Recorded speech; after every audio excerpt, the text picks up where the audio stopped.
பாகம் 9. இஸ்ஹாக் அலை பிறந்தார்.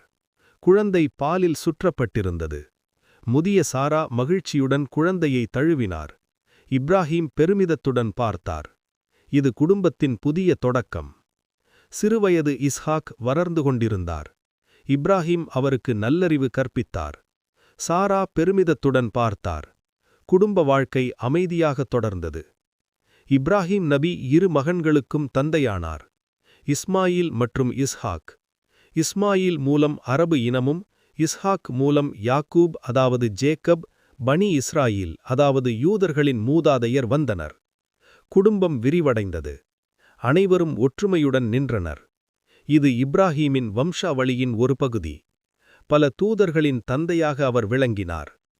இஸ்மாயில் வழியாக அரபு இனம் தொடர்ந்து நபி முஹம்மது ஸல்லல்லாஹு அலைஹி வஸல்லம் வரை சென்றது. இப்ராஹிம் இரு வம்சங்களுக்கும் மூலமானார். இது அல்லாஹுவின் திட்டத்தின் அழகிய விரிவாக்கம்.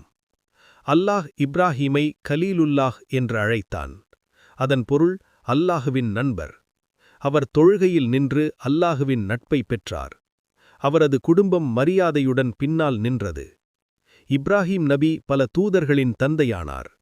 அவரது வம்சம் உலகெங்கும் பரவியது. சாரா, இஸ்ஹாக், யாக்கூப், இஸ்மாயில் அனைவரும் ஒன்றாக நின்றனர். இது இப்ராஹீமின் வம்சாவளியின் மகத்தான விரிவாக்கம். அல்லாஹுவின் அருளால்.